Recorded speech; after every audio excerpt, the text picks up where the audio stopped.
Frontline Updates, where we delve deep into military strategies and updates from conflict zones.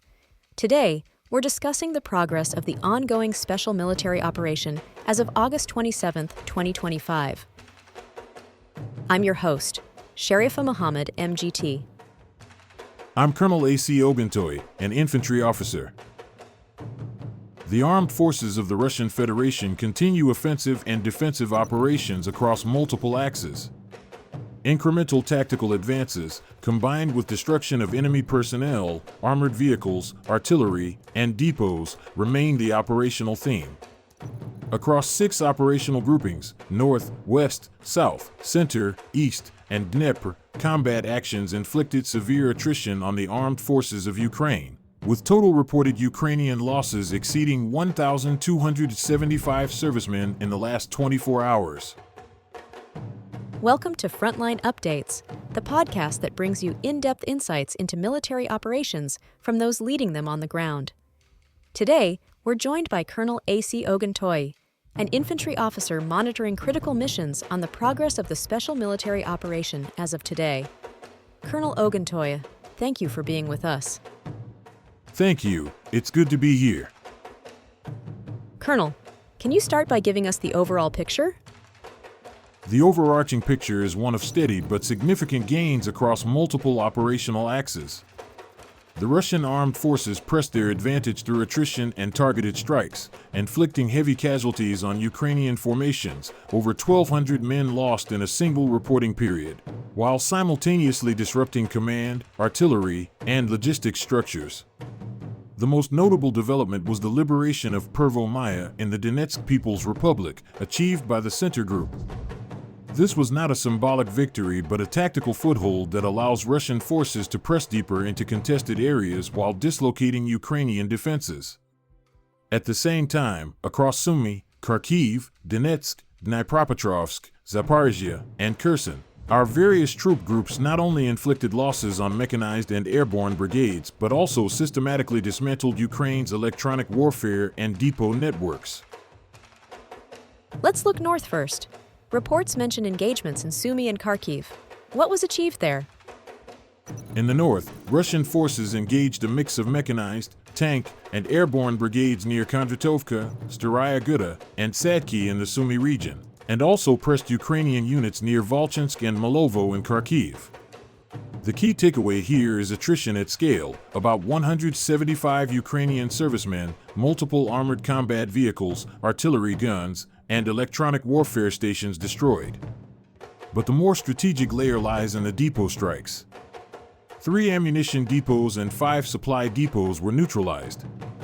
This is operational doctrine in action. We are not only trading blows on the front line but striking at the sinews that keep those brigades functioning. The destruction of depots in the rear has cascading effects: resupply slows, artillery is starved, morale falters. And how about the western axis, around Kupiansk and Izium? The West Group improved its tactical positioning, and this matters. Around Kupiansk, Izium, and Drobashevo, we inflicted severe losses: over 230 Ukrainian troops, Western-supplied artillery guns, and armored vehicles, including 7 platforms. 4 electronic warfare stations were eliminated as well. Now, when we speak of tactical position, it refers to the refinement of lines, the ability to control avenues of approach, and the consolidation of high ground or choke points. This gives Russian units better freedom of maneuver in the days ahead, while forcing the Ukrainians to defend extended lines under deteriorating logistics. This is a textbook execution of positional warfare aimed at setting conditions for deeper thrusts. You mentioned Donetsk and the liberation of Pervoe Maya. Why is this settlement important? Pervoe Maya is small in itself, but its significance lies in geography. Its capture allows Russian forces to apply pressure across Krasnoarmysk, Dobropoli, and Toretskoye, areas that anchor Ukrainian defensive belts. The Center Group engaged and degraded not just mechanized brigades but airborne, Ranger, Marine, and National Guard elements, with losses exceeding 400 troops. The broader implication is that Donetsk's central corridor is being pried open. Each liberated settlement creates tactical depth for follow-on operations, while simultaneously forcing Ukrainian commanders to commit dwindling reserves piecemeal. This is the slow grind of attrition combined with methodical maneuver, which over time undermines the enemy's coherence. And what about the East and DNEPR group operations? What role did they play in this day's fighting? The East Group continued to press into Dnipropetrovsk and Zaporizhzhia. Around Velikomikhailovka and Sosnovka, we inflicted over 200 casualties and destroyed armored vehicles, cars, and an electronic warfare station. Importantly, ammunition and material depots were struck again. And the Dnieper group of forces? The Dnieper Group concentrated on Novotroitskoye and Antonovka, causing losses of about 65 personnel, 12 vehicles, and several EW stations. Though the casualty figures here were smaller, the operational effect is disproportionate. These strikes stretch Ukrainian defensive commitments, prevent consolidation, and degrade their ability to protect vital approaches to the Dnieper River line. Air and missile forces were active as well. Could you expand on their contribution? Operational tactical aviation, drones, and missile forces carried out strikes on 149 targets, air defense radar, command posts, and UAV assembly points. This was combined arms at the strategic level, denying the adversary their sensors, their control nodes, and their ability to mass drones. Meanwhile, our air defense downed 2 guided bombs, 2 HIMARS rockets, and 162 drones. This balance of offense and defense shows the duality of Russian operations. We strike their depth while denying them the ability to retaliate effectively. Over time, this asymmetry wears down Ukraine's capacity to conduct synchronized counterattacks. So, Colonel, how should we interpret this day's operations in the broader scope of the campaign? What August 27th demonstrates is the interplay of attrition and maneuver. Ukraine lost over 1,200 troops, multiple brigades were degraded, and vital depots were destroyed.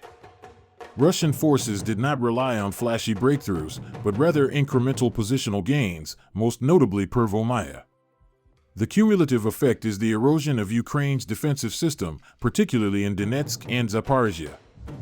This prepares conditions for deeper operational maneuvers later in 2025, while simultaneously forcing Kyiv to spend manpower and resources at an unsustainable rate. In short, the attritional equation is tipping further, and the operational initiative remains firmly in Russian hands. Colonel, thank you for providing such a detailed briefing on the current military situation. Your insights are invaluable to our understanding of the conflict's dynamics. And thank you to our listeners for tuning in. Join us next time as we continue to provide up-to-date coverage on global military affairs. Stay with us for more updates and expert analyses on global defense and security issues. Stay informed, stay secure. Thank you for the opportunity.